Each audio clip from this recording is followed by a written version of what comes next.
지난주에 말씀을 나누면서 형통은 문제가 없는 것이 아니라 문제를 하나님과 함께 넘어가는 것이라고 말씀드렸습니다. 인생은 다 문제를 갖고 있지만 하나님과 함께하면 인생의 걸림돌도 디딤돌이 된다고 말씀드렸습니다.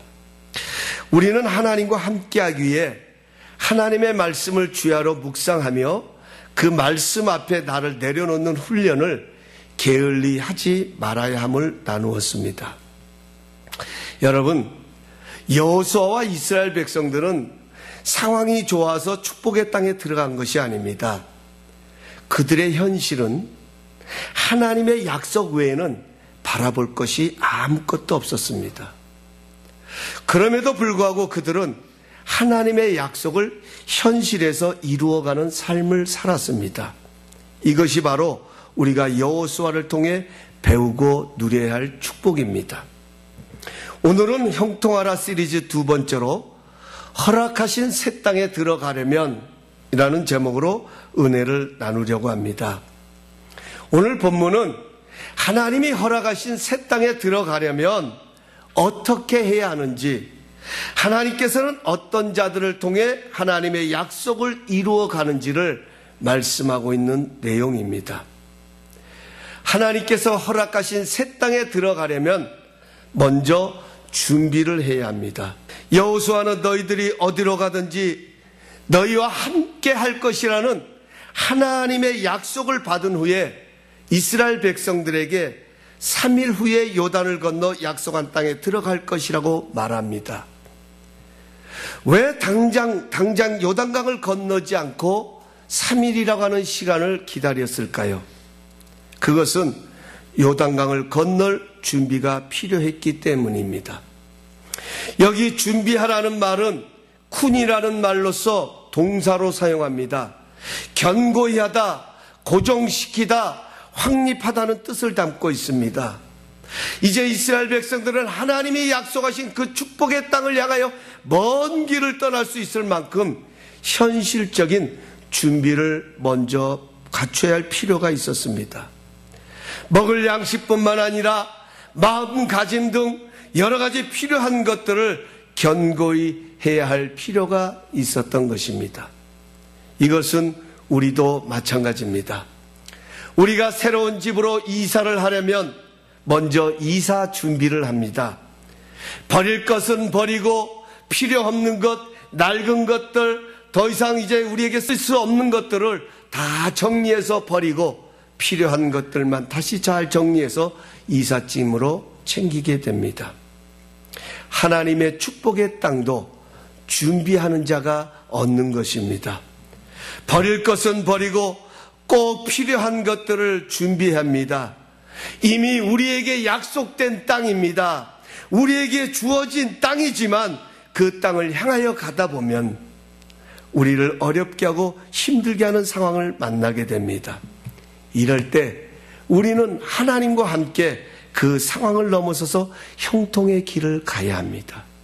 그러기 위해서 우리는 먼저 버릴 것은 버리고 꼭 필요한 것을 붙드는 준비의 시간이 필요한 것입니다. 요한복음 6장 27절에 가서 보면 예수님께서는 썩는 양식을 위하여 일하지 말고 영생하도록 있는 양식을 위하여 하라고 말씀하셨습니다. 여기 썩는 양식이라고 하는 것은 무의미한 것을 말합니다. 먹어도 아무런 영향을 주지 못하는 그러한 양식을 말합니다. 오늘날 우리 주변에는 이런 썩을 양식들을 위해 힘을 낭비하는 경우가 얼마나 많이 있는지 모릅니다. 그래서 결과적으로는 본인도 힘들어하는 모습들을 봅니다. 돌아서 보면 아무것도 아닌데요. 지나고 나서 보면 그것이 별것 아니었는데 자존심 때문에 그 어떤 것들 때문에 그것을 붙들고 그것에 모든 목숨을 걸다가 결국 들어야 할 땅에 들어가지 못하고 발목이 붙잡히는 경우를 보게 됩니다. 오늘이라는 이 시간이 우리에게 소중하고 값진 것은 허락하신 새 땅에 들어가게 하여 준비하는 시간입니다. 여러분, 하나님은 우리를 향하여 축복의 땅을 예비하고 계십니다. 우리가 누려야 할 땅입니다. 우리가 차지해야 할 땅을 하나님은 우리의 목으로 남겨두시고 우리를 그곳으로 인도하시기를 원하십니다. 우리는 그 땅을 향하여 가야 합니다. 그러기 위해서 먼저 우리는 준비를 해야 합니다. 그 준비는 버려야 할 것을 버려야 합니다. 여러분, 오늘 이 시간 여러분들이 축복의 땅을 향하여 가기 위해 버려야 할 것들은 무엇이 있습니까? 여러분이 축복의 땅에 들어가기 위해서 꼭 우리가 소유하고 붙들어야 할 그러한 영적인 양식은 어떤 것들이 있습니까?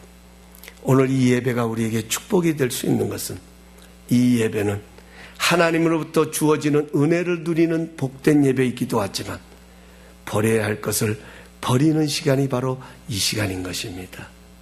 하나님 앞에 나와서 내가 하나님의 축복을 누리기 위해서 하나님의 풍성한 은혜를 누리기 위해서 그분이 내 삶을 향하여 계획하시고 갖고 계신 그분의 풍성하신 축복을 누려가기 위해서 오늘 하나님 말씀 앞에 버려야 할 것을 버리고 이 전을 떠날 때에 우리에게는 하나님의 축복의 역사가 시작되는 출발점이 될 줄로 믿습니다.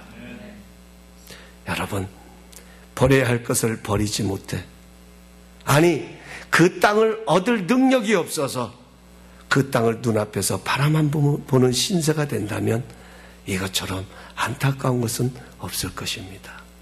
저는 이 말씀을 준비하면서요, 얼마나 감격이 됐는지 몰라요. 하나님께서 얼마나 주시고 싶으셨으면, 하나님께서 그분의 마음속에는 우리가 그 땅을 차지하는 그 기쁨 때문에 오늘 우리에게 이 말씀을 들려주신다는 믿음이 제 마음속에 확신으로 자리를 잡게 됩니다. 여러분, 하나님의 축복의 땅은 이미 우리 앞에 놓여 있습니다. 믿으시기 바랍니다. 여러분은 여러분의 자녀를 위하여 항상 좋은 것 주기를 원하듯이 하나님은 우리에게 항상 좋은 것 주시기를 원하십니다. 하나님은 먼저 그 땅을 차지할 수 있도록 준비하게 하십니다. 버리십시오. 썩을 양식을 위하여 일하지 마시고 영생하도록 하는 양식을 위하여 우리는 일해야 합니다. 혹시 여러분의 마음속에 아직도 누군가를 생각하면서 미워하는 마음이 있습니까? 그 미워하는 마음이 내가 하나님의 축복을 차지하는데 전혀 상관이 없다면 관계없습니다. 그러나 혹 그 마음 때문에 내가 힘들어하고 내가 나가야 할 방향으로 나가지 못하는, 오히려 내 발목을 붙잡고 있는 그런 것들이 있다면 과감하게 버리십시오. 하나님의 축복의 땅을 바라보면서 과감하게 던져버릴 때에 거기서부터 하나님의 역사는 시작됩니다. 두 번째로 가서 보면 주어진 역할을 잘 감당하는 공동체가 되어야 한다는 것입니다. 허락하신 새 땅에 들어가려면 주어진 역할을 잘 감당해야 한다는 것입니다. 오늘 12절 15절에 가서 보면 여호수아는 루벤 지파와 갓 지파와 므낫세 반 지파에게 새로운 약속을, 한 가지 약속을 상기시킵니다. 옛날의 기억들을, 옛날에 있었던 약속들을 다시 한번 되새길 떠올릴 수 있도록 상기시킵니다. 그것이 바로 뭐냐면 모세가 살아있을 때에 이스라엘 백성들이 광야에서 행진을 할 때에 미디안에서 아주 여러 부족들과, 사나운 부족들과 전쟁을 치러야 할 그런 상황이 있었습니다. 이때에 이 므낫세 루벤 지파와 갓 지파는 그 전쟁의 가장 최전방에, 최전선에 서서 그들과 싸웠습니다. 그리고 승리를 하게 되자 모세는 그들이 그 전쟁에서 세운 공에 따라서, 공적에 따라서 세운 공에 따라서 가축들을, 적들에게서 빼앗은 가축들을 분배를 하여 주었습니다. 이때 므낫세 지파와 갓 지파가, 루벤 지파와 갓 지파가 최전방에서 가장 많은 공을 세웠기 때문에 가장 많은 가축들을 분배를 받게 됐습니다. 나누어 받게 되었습니다. 여러분, 당시에는 가축이 많아졌다는 것은 부를 상징하는 거였습니다. 그만큼 가축이 많아졌다는 것은 많은 부를 축적했다는 것입니다. 많은 가축을 얻었다는 것도 즐거운 일이었지만 한 가지 문제는 갑자기 많아진 가축들을 데리고 이동하는 일과 그 가축들을 먹일 만한 푸른 초장을 찾는 것이 쉬운 일이 아니었습니다. 이때 이미 이스라엘은 요단 동편의 땅을 이미 차지하고 있었기 때문에 바로 이 루벤 지파와 갓 지파는 모세를 향하여서 이미 차지한 요단 땅 저 동편에 있는 땅을 우리 가축을 위하여, 우리 처자를 위하여 저 땅을 내어달라고 요구를 하게 됩니다. 이때 모세가 그 이야기를 들으면서 화를 냅니다. 지금 모든 백성들이 힘을 모아서 가나안을 향해 전진해 가야 하는데 자기들만 편안하게 안주하려는 이기적인 모습을 취해 공동체의 화합을 깨뜨릴 수 있다는 이러한 이유 때문에 모세는 화를 냅니다. 실제로 이런 소식을 들었던 다른 지파들도 주춤거리기 시작합니다. 아니, 이런 상황에서 어떻게 자기들만 생각할 수 있느냐고, 어떻게 자기들만 안주하고 자기들만 편안할 것만을 생각하느냐고 여기저기서 수군거리기를 시작했습니다. 그러자 이 세 지파의 리더들이 모세에게 한 가지 제안을 내놓았습니다. 자기 지파들의 부녀자와 아이들이 요단 동편 땅에 정착하도록 허락해주면 자신들이 가나안을 정복할 때까지 모든 전쟁의 선봉에 서겠다는 약속을 하게 됩니다. 이 약속은요, 자신의 목숨을 내어놓겠다라는 거예요. 지금까지 온 것보다는, 여러분, 우리가 잘 아는 대로 여리고성 정복이라고 하는 것은 굉장히 큰 전쟁입니다. 목숨을 내놓아야 하는 그런 상황입니다. 자신들의 목숨을 공동체를 위해 내놓겠다는 것입니다. 그리고 전쟁이 끝나면 그 땅으로 돌아오겠다는 약속을 했습니다. 여호수아는 지금 그것을 상기시키고 있는 것입니다. 여러분, 한번 생각해 보세요. 이미 모세는 죽었습니다. 모세가 죽었으니 그 약속은 번복할 수 있습니다. 무효라고 주장할 수도 있습니다. 아니, 다시 시작해야 된다라고 이야기할 수도 있을 것입니다. 그러나 그들은 약속을 지킵니다. 자신들에게 주어진 역할, 자신들이 행했던 약속은 하나님 앞에서 행한 약속이기 때문에 모세가 죽어도 그 약속을 끝까지 지킵니다. 여러분, 하나님은 이러한 사람들을 통하여서 축복의 땅을 정복하게 하십니다. 사랑하는 성도 여러분, 우리는 하나님 앞에서 살아가는 존재들입니다. 이거 놓치면 안 돼요. 우리는 하나님 앞에서 살아가는 그리스도인들입니다.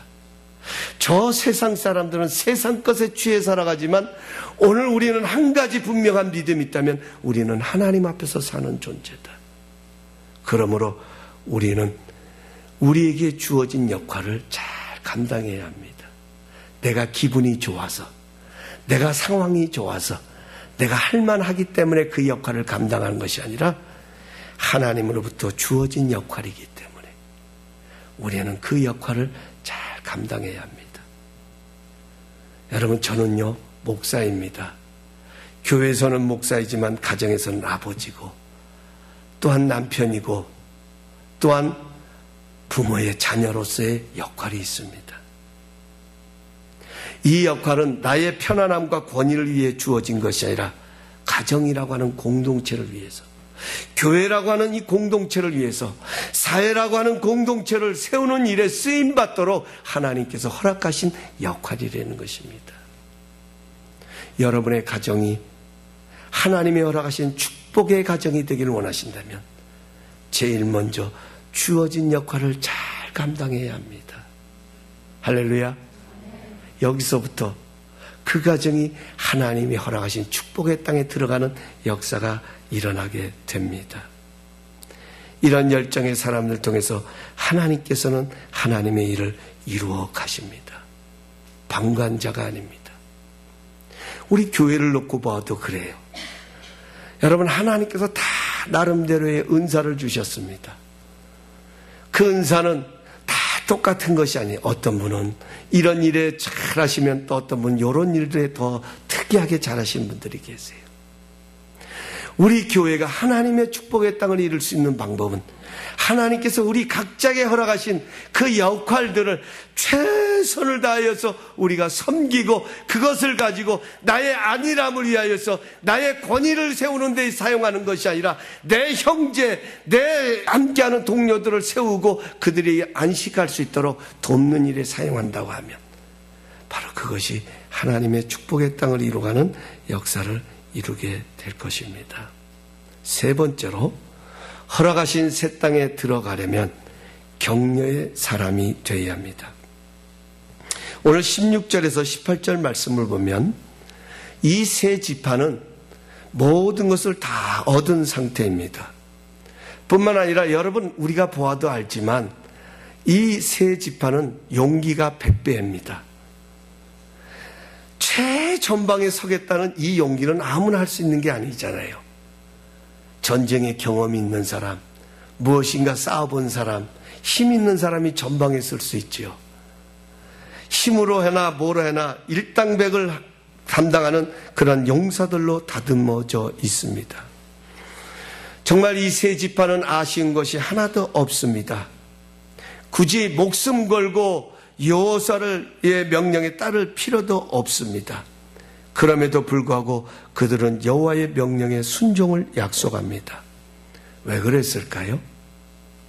그것은 하나님의 기름 부으심에 대한 확신 때문이었습니다. 여호수아의 리더십이 훌륭해서가 아닙니다. 이제 여호수아의 리더십은 시작에 불과합니다.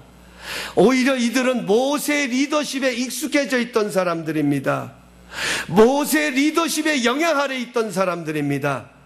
여호수아의 리더십은 한 번도 경험해 보지 않았습니다. 그럼에도 불구하고 이들이 여호수아 앞에 순종을 약속하는 것은 여호수아를 리더로 세우신 하나님의 섭리를 보았기 때문입니다.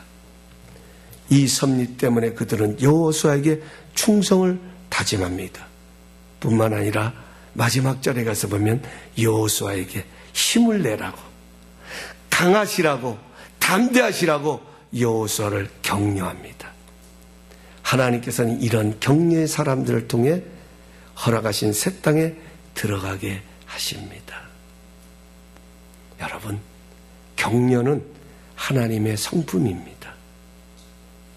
하나님은 격려의 하나님이십니다. 오늘 우리의 손에 들려진 하나님의 성경의 말씀은 하나님의 격려의 말씀으로 가득합니다. 우리가 행한 행실대로, 우리가 행한 대로 하나님이 갚으신 것이 아니라 오히려 우리를 세우시려고 연약하고 넘어져 있는 우리를 다시 붙드시기를 원하시는 하나님의 격려의 말씀으로 가득합니다. 우리는 그러한 하나님의 격려를 입은 하나님의 자녀들입니다. 그러므로 우리는 격려의 사람이 되어야 합니다.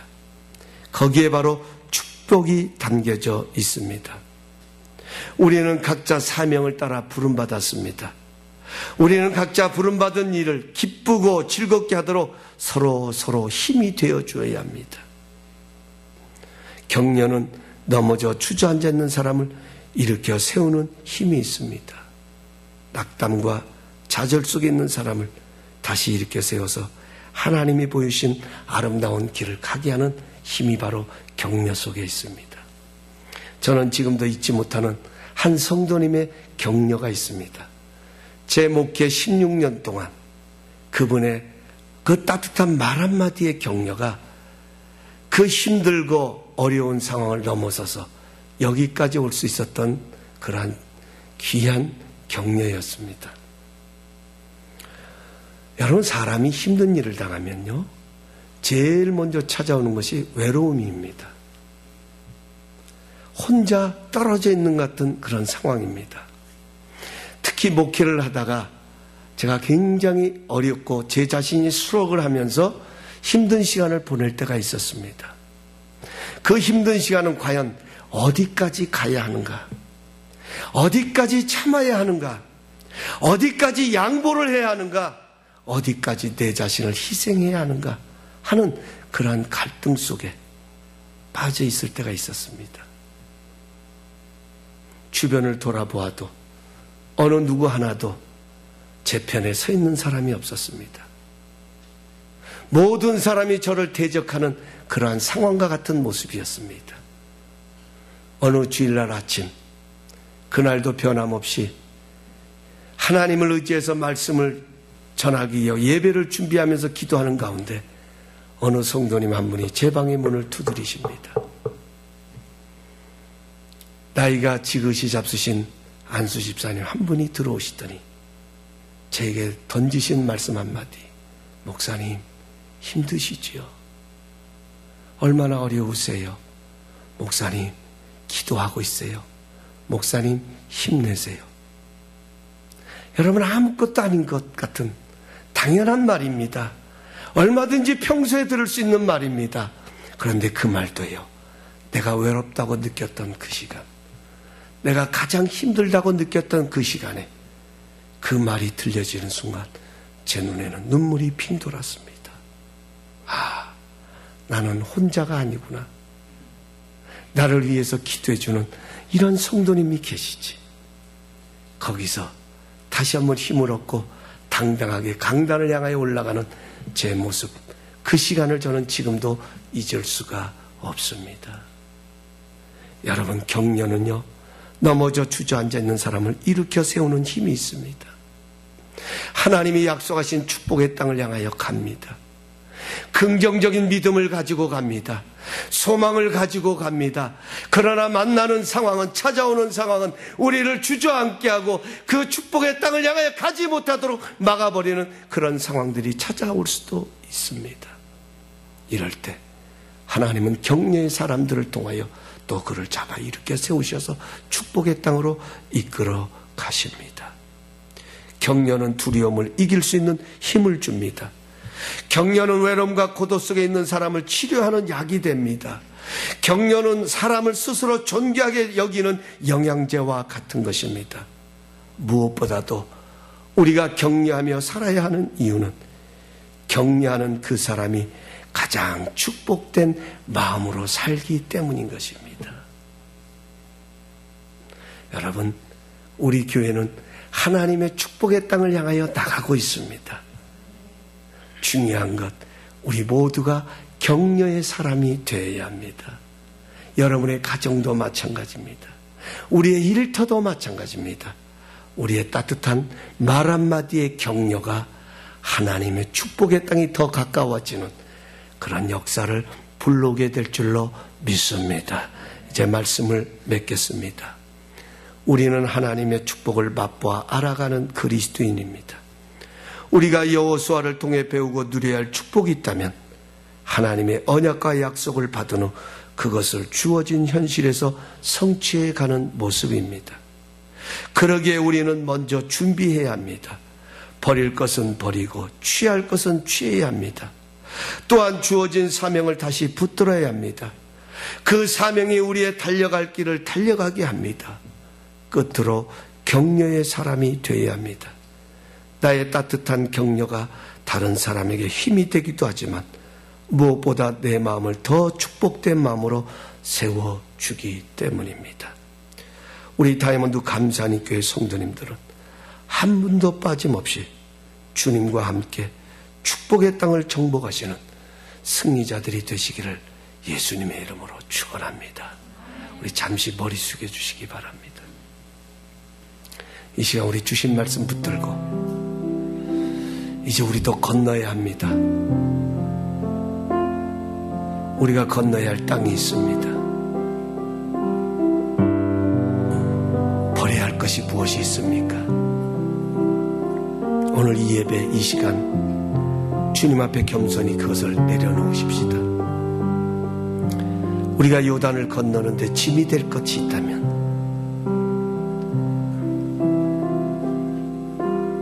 하나님의 축복의 땅을 바라보면서 벗어버리십시다. 그리고 다시 우리 사명을 붙잡으십시다.